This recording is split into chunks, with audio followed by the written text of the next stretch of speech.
Ayun, thank you. So let's talk about our last theorem for this topic, which is medyo naubusan ako ng ano, bateryas ko last meeting.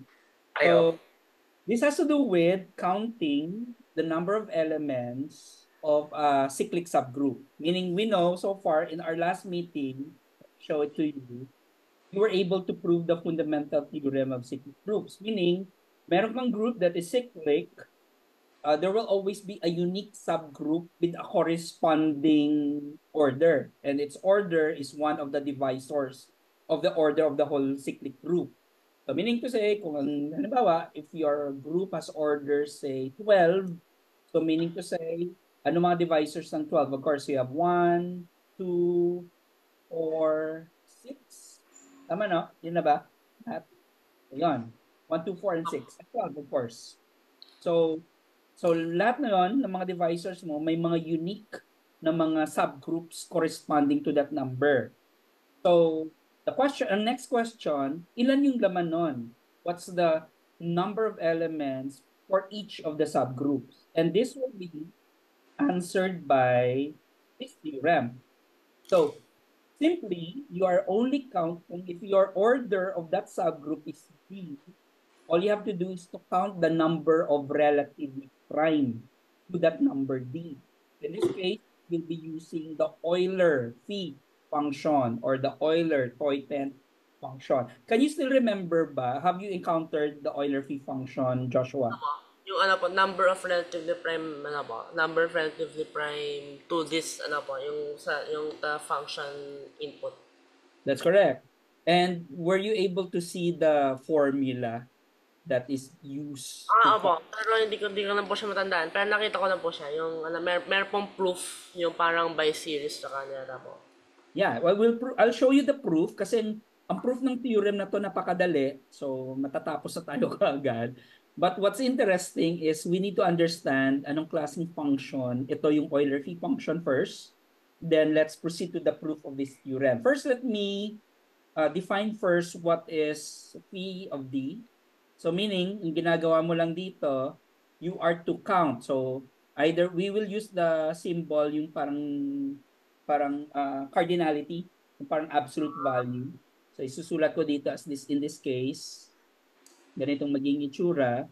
So ang ginagawa natin, we're counting the number of relatively prime to the number D. So I'll just write this down as K comma D is equal to 1. So meaning to say all of the positive integers that is relatively prime to D, count them, all of them, so you'll have or the Euler of D. Or in other words, ang formula can be written this way. De-derive natin to actually in a while. So, phi of D can be written as D times the product. So, I'll use the product symbol. D divides P 1 minus 1 over P. So, ito yung magiging itsura niya ng formula natin. So, which is weird, di ba? By the way, do you understand how the formula works? Yung ano po, D times the product of all 1 minus 1 minus P, 1 minus 1 over P, where it satisfies the, ano nga po, D divides P. Ayan, tama. For example, let's consider an example. Let me use red. Phi of 12. So what's phi of 12? Kung without using the formula, we'll simply count it. So ilang lahat ang relatively prime to 12? 3, So isulat natin muna. Anong mga na relatively prime to 12? Of course, meron ka 1. Ano pa? 1, 5, 7, and 11 po. 1, 5, 7, 11 po. So dapat ang answer dito is 4. 4. Yan. So let's try to use this formula. At least we could visualize this. So 12 can be factored into using na lang mga divisors ng mga ano mo. Ay, sorry, by the way, mali pa lang pagkakasulat ko dito. Baliktad to. So I-device. Yun nga po. Kaya parang nalito po ako parang the divisor will divide the price. Divides the prime. Yun nga po yun. baliktad. Sorry. Na-excite lang ako sa itsura niya. So let's factor yung 12 into 2, di ba? Meron kang 2 raised to the power 2, tapos you have 3. So in other words, gagamitin natin to ang 2 and 3 together. So in this case, ano meron tayo? We already have your 12 to be D. So let us write this down. So this is 12, di ba? Times, meron kang dalawang, ano to? Dalawang primes na gagamitin. So you'll have your 2 as a prime, di ba? Ito yung prime. By the way, ang P dito, I forgot to mention, P here, it's prime. Meaning to say, yung D mo is the decomposition of all the primes. So P sub 1 raised to K sub 1, P sub 2 raised to K sub 2, and so on, up to some P sub T raised to K sub T. So lahat ng mga primes na divisors of your D. So in this case, so isusulat natin, the first prime we have, it's 2. So you'll have 1, sorry, mali dyan, mali. Dito Meron ba pong notation for to denote something is prime? Baka inisip ko pa, baka 5 letters pa po yun eh. Meron ba po parang special Oo symbol? nga, ang dami nun eh. Para So, tanggalin po yan. ito yung pinakamaganda eh. Parang napaka-simple lang. Pero if isusulat natin, this becomes 1 minus 1 over 2 times 1 minus 1 over 3. Ito yung magiging itsura. So, try to simplify. So, ang simplification nito, it must be equal to 4. Tama ba? This is equal to 4. So, Kaya nga po kasi yung denominator will be cancelled out kasi multiplied by yung D. So, lahat mo nung sa baba ng denominator na prime, matanggal. correct. So, matitira dito, so you'll have 2 times 2. It's equal to, of course, 4. Ayun na. So, yun na siya. Maganda yung magandang proof nito eh. So, at this time, ang gusto nating malaman, paano ito na-derive? Ito yun. Yung formula na to. Paano yan na-derive? Interesting yan. Okay. So, let's quickly derive lang muna.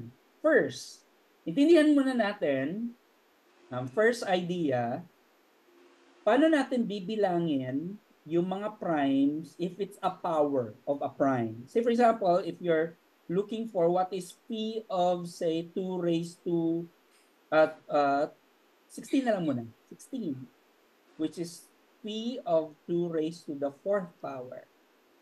So, paano natin bibilangin ang lahat ng relatively prime dyan?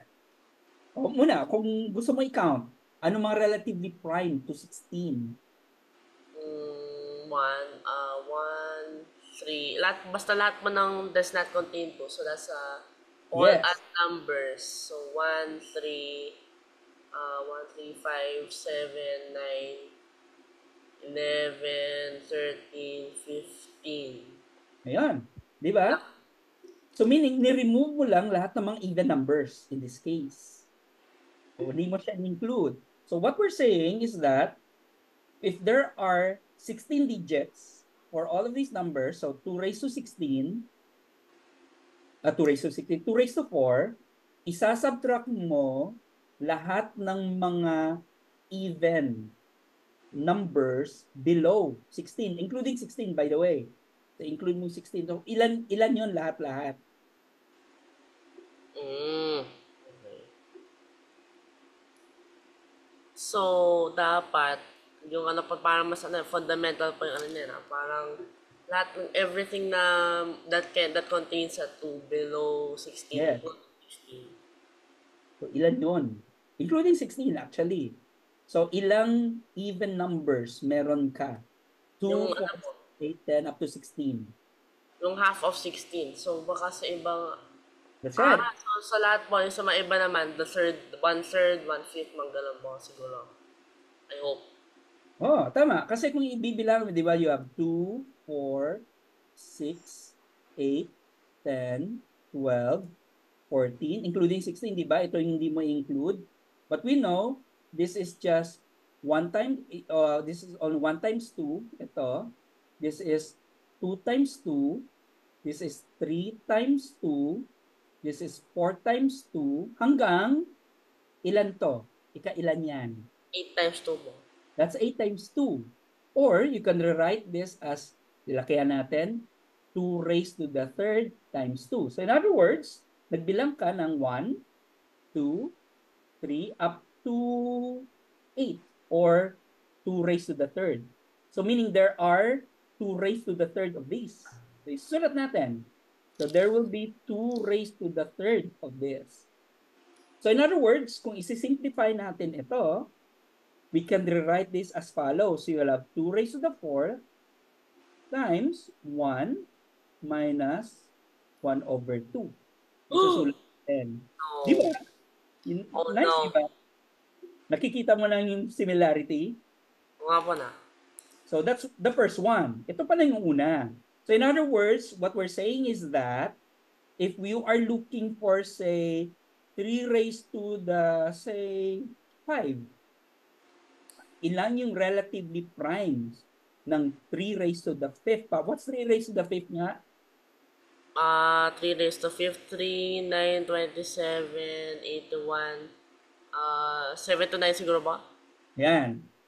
So, ilan yan ang mga relatively prime to that number? So, following this notation, so meron ka pa rin 3 raised to the fifth at there are 3 raised to the fourth na hindi relatively prime to these numbers. Kasi mga multiples of 3 ito. So in other words, this becomes 3 raised to the fifth times 1 minus 1 over 3. So yun. And so on. Okay? So in other words, our first parang hypothesis in this case, let me put this in red, in green pala, phi of In blue p ba? raised to the k. So this becomes Mm, P to the K times 1 over, 1 minus 1 over P. Yun lang. ayan, that's correct. So that's the first idea na meron tayo. Okay, next. Ito ang pangalawang idea na meron tayo. How about, let me write this down. Magdadagdag lang ako ng additional paper. Okay, second idea. How about magbibilang tayo, say, for example, dalawa na. Phi of 2 raised to the fourth times 3 raised to the fifth. Yan. So, these two numbers are relatively prime to each other. Sure na tayo. Walang common divisor for both. Or let's write this down as 2 raised to the fourth, comma, 3 raised to the fifth. Their GCDs is just equal to 1. So, the question, paano tayo magbibilang? How many of these numbers are relatively prime to each other?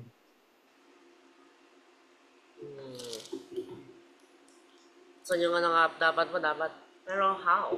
So kung O yun, paano? 2 to the something, Oh, the same idea kanina. Oh, gagamitin natin the same idea kanina. By the way, ang technique na tong tawag dito, the principle of inclusion-exclusion. Meaning to say, ilan lahat-lahat? Remove, exclude what is being not part of the set na bibilangin mo. Pero later, i-replace back mo, baka may overlapping na mangyayari. And which in this case, mamaya makikita natin dito sa case na to. yun nga po. So remove all multiples of 2. Okay, mag-start muna tayo, lahat-lahat, minus lahat ng mga multiples of 2. So, number of multiples of 2. Tapos ganun din, di ba? Minus lahat ng mga multiples of 3. And then, mamaya, add tayo ng sasabihin nating overlaps. Nga po, Kasi, lahat po ng multiples of 2 tsaka also multiples of 3, magkakadoble po yan. So matanggal. yes. Kaya, ibabalik mo siya later. So, okay. So, paano natin siya bibilangin? So, 2 raised to the fourth times 3 raised to the fifth minus. So, how many multiples of 2 do you think you will have? Dapat there should be 2 to the 3, pero paano ko ma-prove yun? So, Yeah, tama. There should be two to the three of the twos. Earlier yon. Pero may kulang ka. May kulang pa. Ilan sila lahat-lahat? 2 to the 3 times 3 to the 5th po. Yon, that's correct. 2 to the 3 times 3 raised to the fifth. So you're counting, there are 2 raised to the 3 kung per twos. Pero remember, may 2 raised to the fifth ka pa na additional So, na you mga can parang skip count by 3 to the 5th while simultaneously by 2 po. So, yun po yung tama. So, how about the next? Ito. How about multiples of 3 mo? 2 to the 4 times 3 to the 4th po. Okay, 3 to the 4 times 2 raised to the 4th. Actually, para at least medyo clear, ibaliktad natin para at least you could see it. So you'll have, ano nga yan? 3 raised to the, sorry. Let me erase this first. So meron kang 2 raised to the 4th and then 3 raised to the 4th. So yun. So binabasa mo lang siya. Alright. What's next? Anong nag-overlap to each other? Lahat ng multiples ng ano po, both 2 and 3. So, multiples Ilan yun? ng 6 pala po. Multiples ng 6. Mhm. Mhm. Baka siguro, Tama, multiples of 6. so dapat, it should be 2 times 3 quantity to the sum number. So, Oh, ano po? what's that sum number? So meaning pareho yan dapat. Ano What po? is that sum number? May clue ka dito actually. Makikita mo yung clue na sumobra ka. So, kung 2 to the 4 sa ano ba? Kung after that, after 2 to the 3 times 2, 3 to the 5th, there are no more multiples of 2. So, multiples na 3 na Hmm. lahat po yan. Up. Pero that din, exclude din yan. So Yes. yung lower na end po nun, 2 to the 3 times 3 to the 3 po. 2 to the 3, Times 3 to the 3 rin po. 3 to the 3. Parang may kulang. May kulang siya. Not necessarily 6 yun kasi. It can be, for example, 12 can be included. So lahat po na basta may 2. Yeah, may 2 ka at may 3 ka. Ayun, So, 2 to the 3 times 3 to the 4 po para ma-include yung yun, that's correct. So you'll have 2 to the 3, at dito na rin, 2 to the 3, and 3 raised to the 4. Medyo nakuha mo ang ano niya? labo. Tama, kasi sumobra ka lang ng pag-overlap ng dalawa. Okay? Labo. Ayun. Now, may napapansin ka ba? Parang napaka-familiar to ng ano na to. This is factorable actually. You can factor this. Kung nga po na, parang may, kasi kung gagawin mong x tsaka y, o nga po, parang it looks similar. Yeah. So, yung dalawa pong 2 to the something, tapos sa dalawang, parang kaya ito. 2 to the 4, 4 to the 5th. So, lahat po can be factored by 2 to the 3. 2 So, to 2 the... to the 3 somewhere. Mm-mm. Tapos, lahat can also be factored by 3 to the 4. Okay. So, kung di-divide po na yan, Pwede. Tama naman. Sige. Gawin natin 'yan kasi iba yung ano ko sana eh, iba yung magiging form eh. Pero sige. Erase ko 'to ha. So lahat ito is factorable by 2 raised to the 3 tapos 3 raised to the 4. Okay. So anong matitira? 2 to the 2 times 3. 3 Tapos, minus minus 3 squared. 3 3 squared. 3? 3 squared. 3 squared ba? 3 lang po kasi na 3 wala. lang. Okay. Minus Minus 2 2 plus nothing. Ay, wala na po. meron. Ah, 1. Yun po. One. Okay, ayun. Ah, okay. You can easily see ba ang itsura nito? So, kung ano, 2 minus 3, 2 times 3 minus 3 times 3 minus 2 plus 1. Ah, Can you factor this into two binomials? okay. So, yung isa gets removed. So, square. Kung ganon, m squared minus d. Kailangan ano pala, 2 plus 2. So, kung x plus 3 minus x minus 3 minus 3 minus 2 times 3. Yes, may isa doon. Tapos, 1 minus so something 2 minus 1 times 3 Times. minus 1 mo. Ayun, tama. That's it. Tama na. Tama. So, you can even simplify this further.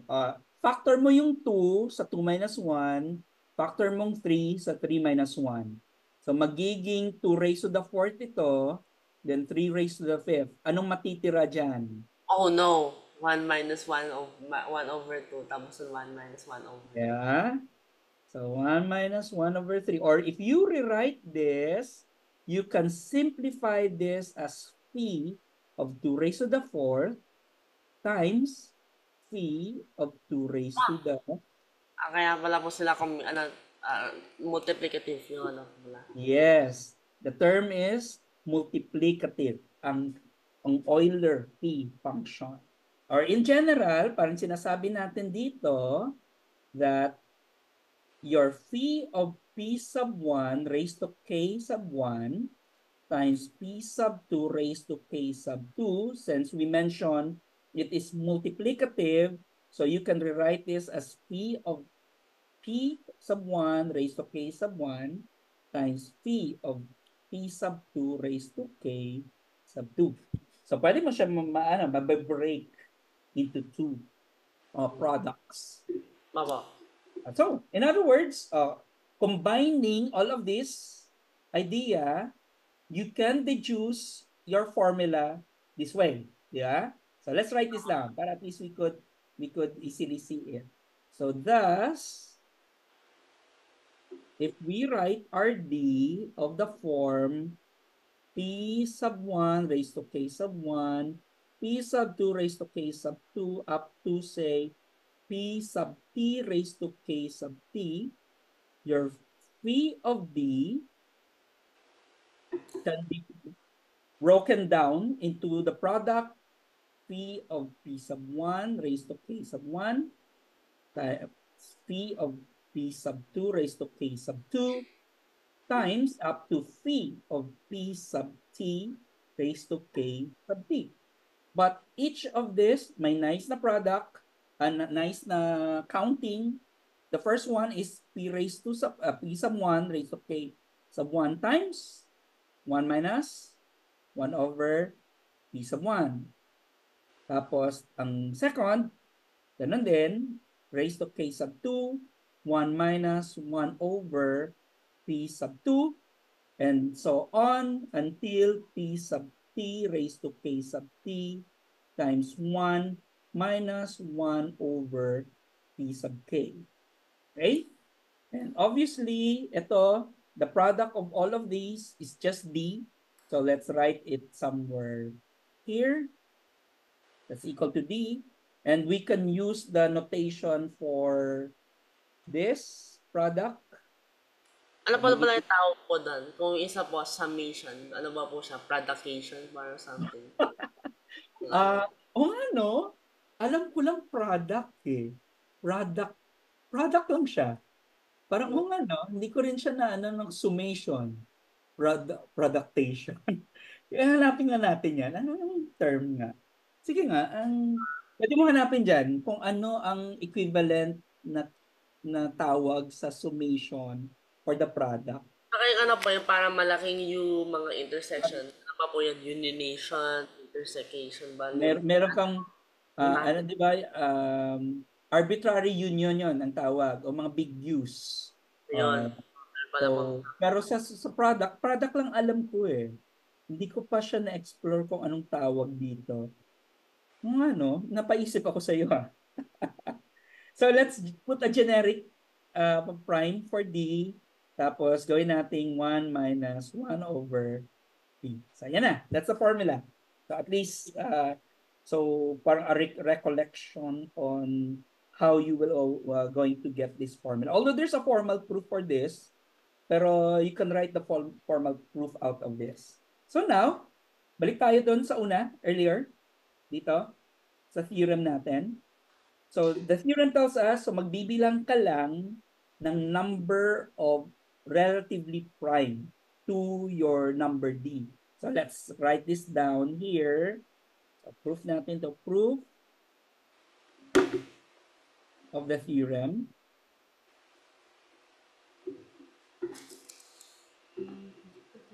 Parang napapansin ko sa iyo, Joshua, parang palagi kang nagsusuklay na. Parang baka kailangan mo ng bagong haircut. masyadong makati. Marami po dandruff. O baka kailangan mo lang lumabas at magpainit para at least malesen yung pangangati. Well, anyway, sige, let's prove this. So the group G, as mentioned earlier, di ba sa fundamental concepts of cyclic groups, this group will always have one subgroup of order D. So let me write this down, has exactly one subgroup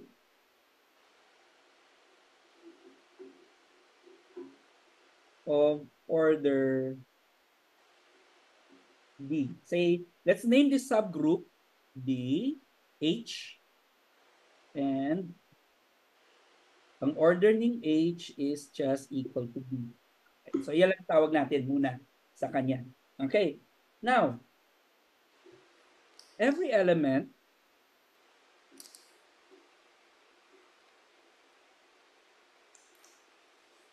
of order D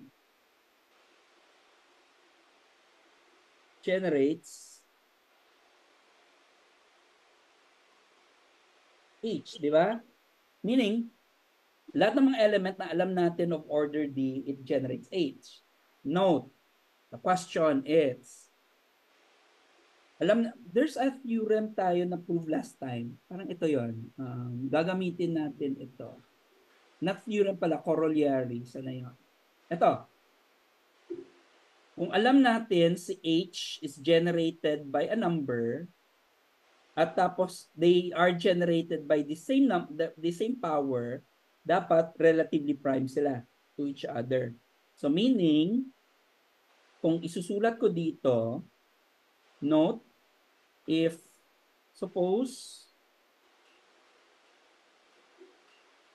you will have H to be generated by A, and given this theorem earlier, kung si A daw, generated by A, is the same as generated by A raised to K, so therefore, dapat relatively prime yung tawag ito, yung order ng H, anong order nito? What's the order of this? Ito, what's the order of this? Since this is A, so you will have D. So order ni D and order ni K is equal to 1. So in other words, nagbibilang ka lang ng relatively prime numbers to D. So thus, we are only counting the number of relatively prime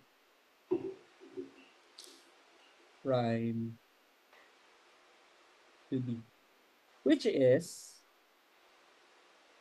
your Euler of B. So yun na. You're done. So kaya sabi ko nga sa iyo, maiksi lang yung proof na to eh. So far, may tanong ka ba, Joshua? about this Wala. theorem, about the Euler function? Wala naman po. Kung hindi ko naman masasagot, assignment lang natin. So now, ito, last part ng discussion natin this evening. Generalize natin lahat-lahat ng mga pinag-usapan natin from the very beginning, pero at this time, gusto lang natin malalaman ano ang structure that may additional page. Sa ngayon, our interest is we want to know the structure of RZN. Meaning, we need to understand ano ang mga tawag nito, subgroups ng ZN natin based on what N is. So, halimbawa, okay, let's start with Ano pala po? Structure po. Structure of the structure. Yan. Structure. Yan. Tama. Mali, sorry. May R lang. Okay.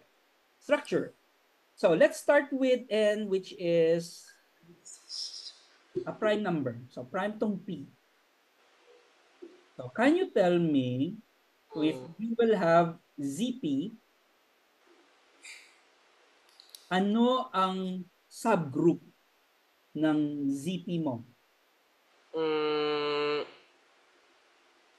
Lahat po, everything, every other, boss, SZP before it. Oo. Pero that's ZP lang, hindi pa, wala siyang power. Ano nga sabi ng fundamental concept of fundamental theorem of cyclic groups? Because ZP is cyclic. Dapat lahat po below it, cyclic din po. That below cyclic, at ano ang mga orders ng cyclic group mo?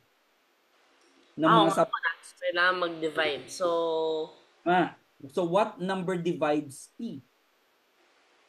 None? Oh no. One lang po. One and itself, di ba? So in other words, you are only expecting isa lang ang subgroup ng ZP, which is what? What do you think ang subgroup nito? One po. One ba?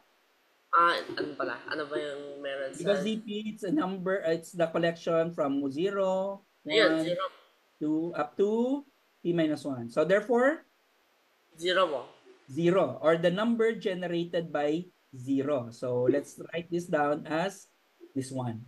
So in other words, ang structure nito ng ZP mo, underneath, is the subgroup generated by 0. This is your trivial subgroup. Kasi siya lang naman isa eh. Trivial subgroup. Okay. So we're done with ZP. How about, ito, medyo lakihan natin. N is P raised to the third power. P is still prime. So ano ang mga subgroup ng ZP mo? Ano lang po? Tagal? Yun nga po. 0 lang po. Ay, may ano pala. P3. P to the P cube. So, 0 P squared. So lahat po below it. Oh yes, anong mga below nito? 0 tapos ang ZP and ZP squared po. Yan, that's correct. So ZP and ZP squared. So let's arrange this. What do you think yung magiging lattice structure nito? This is an example of a lattice structure. Ito yan. So ano magiging tsura ng lattice structure nito, do you think? So start with ZP raised to the third. So anong below this? ZP squared po. ZP squared. Then ZP po and then 0. Ayan, that's correct. ZP raised to the first and the set generated by 0. The trivial subgroup. Now next.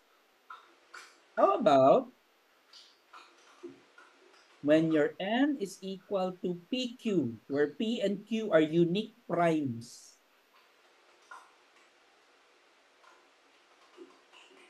So ano ang mga subgroups ng ZPQ? 0 and then ZP and ZQ po. Ayun, that's correct. 0, ZP, and ZQ. So the question, how about the lattice diagram nito? Ano magiging itsura?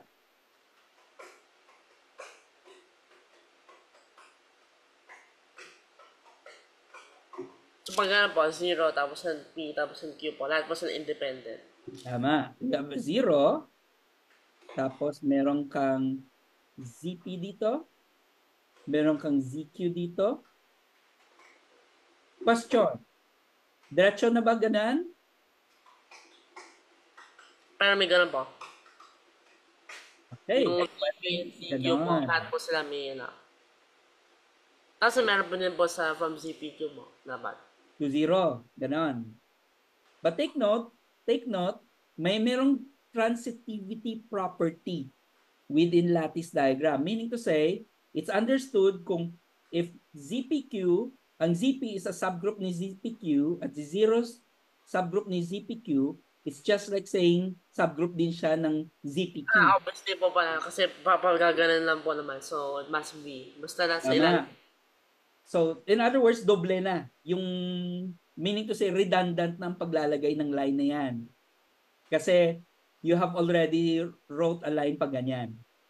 Opo. Okay? Medyo nakuha mo ang idea? Opo. Ayan. Now next. Next tayo. Dadagdagan ko additional paper. Now next is, how about n equals P, Q, R, where P, Q, and R are unique primes. So just like ano ba? 2 times 3 times 4.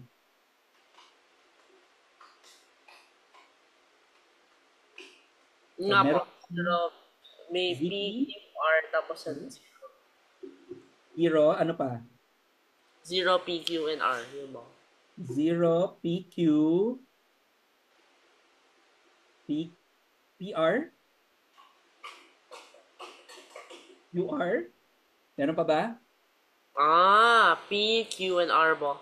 Yan. P, Q, and R. Yan. Ang dami. So the question, how will you now arrange the lattice diagram nito? I'll start with ZPQ. Exciting to see where this is going po. So, lahat po ng permutations. Ay, hindi pa combinations ng ano po na. Lahat po, Yes. so the one element, tapos ang two elements, P, Q, Q, R, P, R po, tapos ang so on so forth. Tapos ang pag po sila, P, Q, P, R, and Q, R po, tapos ang P, Mhm. Q, and R, tapos ang 0 po sa pinakailalim. Can you there's a nice way of arranging it. Anong magiging itsura nun? Maganda yung itsura nito eh. Tama yung mga sinabi mo. Pero there's a way na makikita mo siya nicely. Parang network. Ginawa. Parang net, particularly ano yon. P, Q, Q, R, P, R, tapos ang P, Q,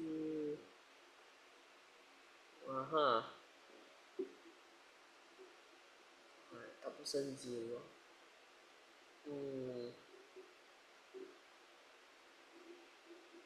Parang naisip, pero kasama po, parang pag ganun po, parang convolute po sila eh, parang ganun. Yung pang magka-intersect po na marami. Yes. Oo.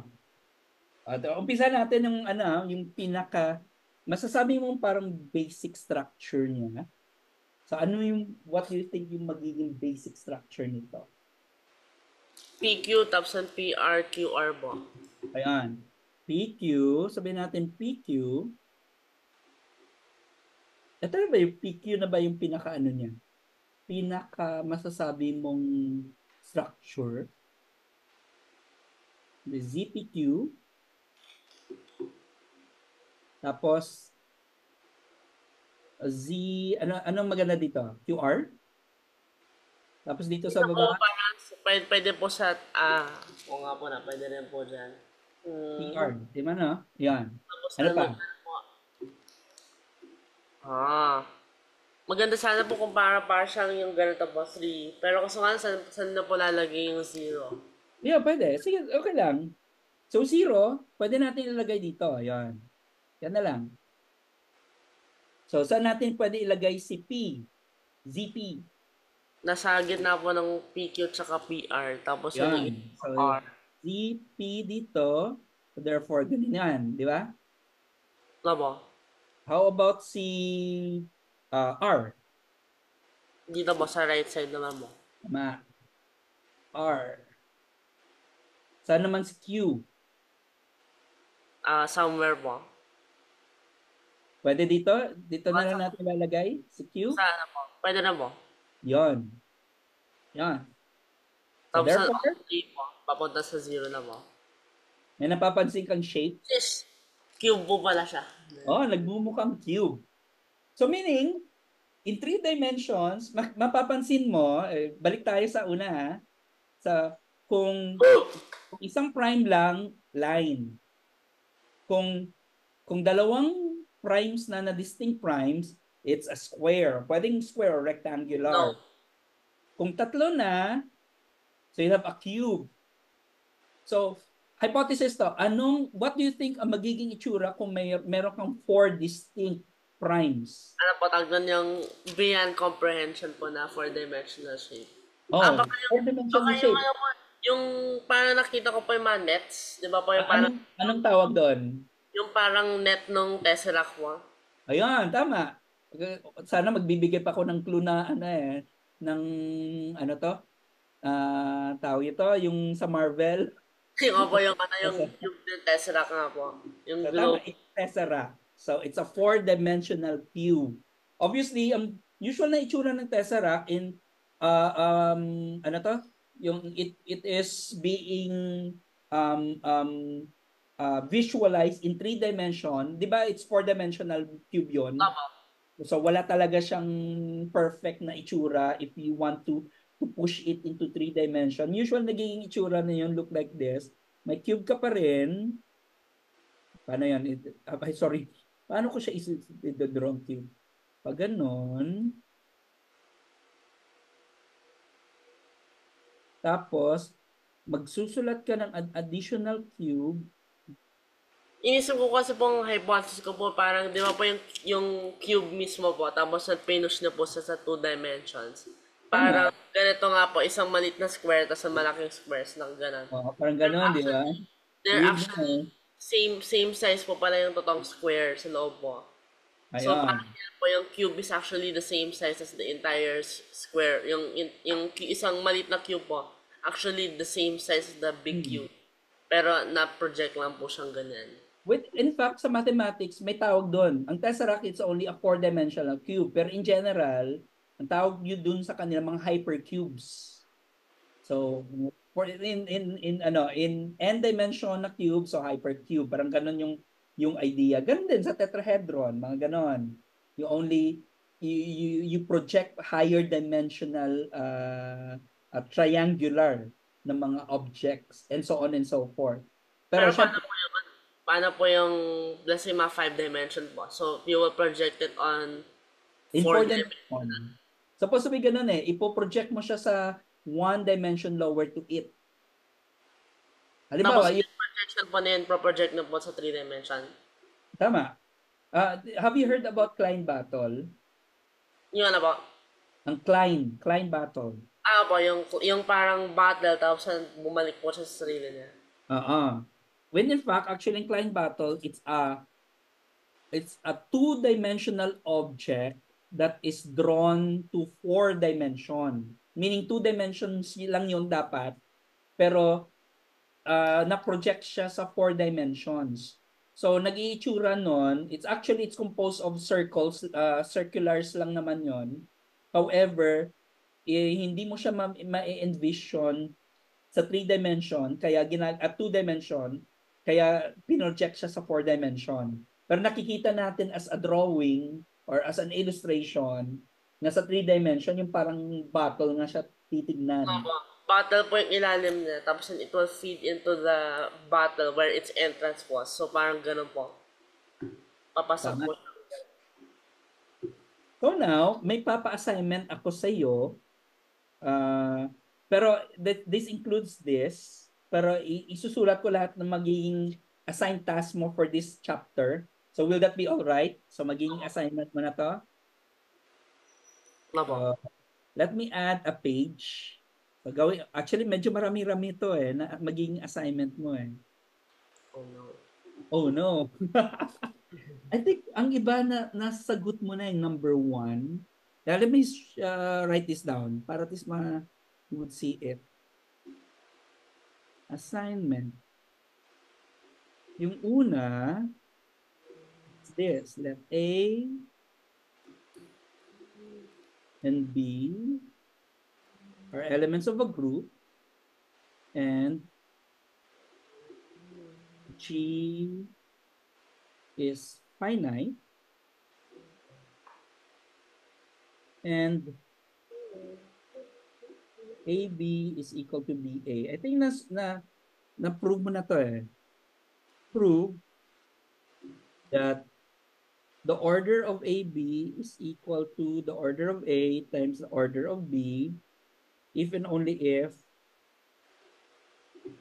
they are relatively prime. Ako so Tama. nga lang po, hindi ko po na-prove na in this direction mo. Na-prove ko na. Which direction? Sufficiency Ito or po, hindi ko po siya na-prove na yung direct po yung parang if lang po. if the order is multiplicative, then it is relatively prime. Yun na po yung na-prove ko po. Pero kung baliktad, hindi ko yata po siya na-prove. Okay. So if the orders are relatively prime, then multiplicative ang order. So hindi mo pa napoprove. Sige. So that will be your assignment sa nun. Next. Prove that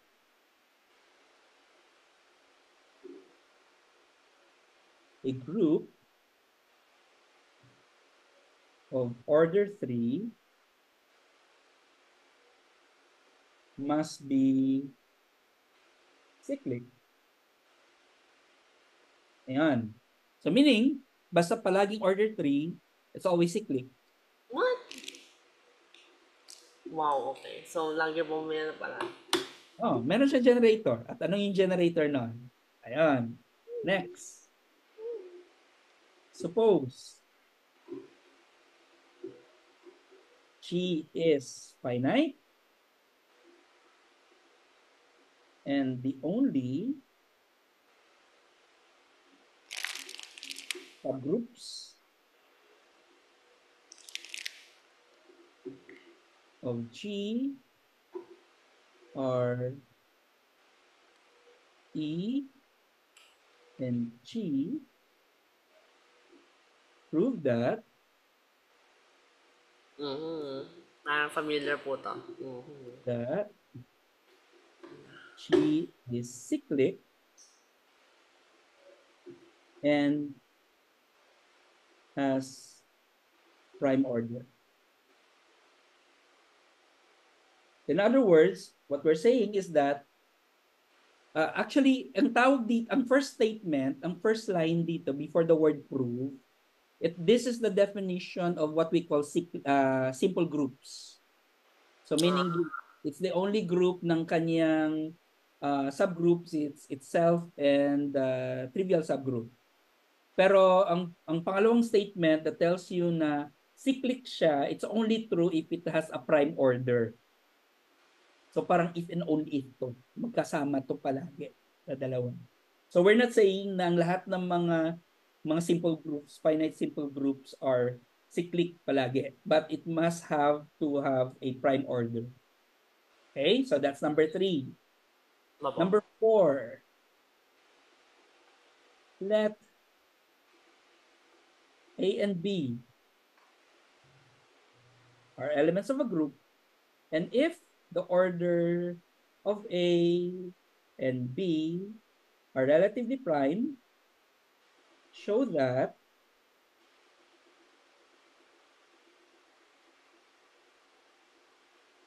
the set generated by A intersection the set generated by B is the identity element. Yung intersection ng dalawa. Mhm. Which is actually dapat Nga po, maging it's pretty obvious actually nga po. Wala din na po. mm. Pero obvious bang proof nito? Yung, yung po, obviously, oh no. Okay. The next, ito. Prove mo to. I think this is the second to the last. Prove that the set of relatively prime to 2 raised to n is not cyclic. Parang, di ba, you generated it using the code for all, sorry, for all n greater than or equal to 3. Ayan. Uh-oh. Okay. Lastly, number 6, ipapakontinue ko yung pinadraw ko. Find the lattice diagram, or sometimes they call this the Cayley graph. Cayley graph of the following.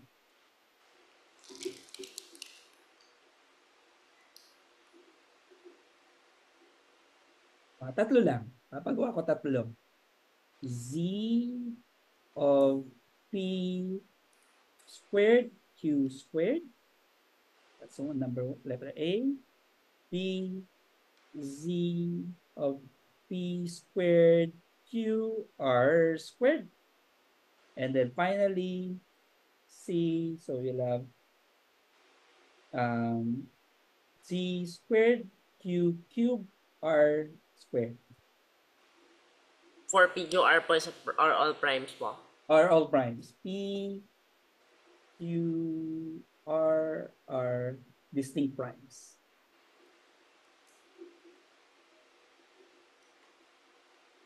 Yan. Okay. Isasend ko to mamaya after our discussion. Para at least you have the copy na. Alright. So ito yung magiging assignment mo. Medyo mahaba-haba. You don't need to finish. I don't expect it on Thursday. Pero kung may nagawa ka na sa Thursday, so show it to me. So the rest, we will discuss it by next meeting. Opo. I think mauna mo tong una, number 1, kasi naumpisahan mo na ang sufficiency part. Number 2, I think this is possible. Madali lang to. At number 4, number 6, you can do it right away. Madadraw mo to. So Opo. hanggang 3 dimensions lang tayo. Hindi mahirap kasi mag 4 dimensions na. Okay? Do you have any questions, Joshua, so far? Wala na po. So for now, let's end our discussion this evening. Magabay na, mamaya pa pala, 5 minutes from now, before mag-i-evening. Opo. So meron pong tanong o any inquiries? Wala naman po. All right, so see you on Thursday. Okay po. Okay po. All right, so take care. Thank you Hindi po, na sir. po. Kaya na po. Bye. Bye po. Thank you po. Yan po yan.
pagkain mo.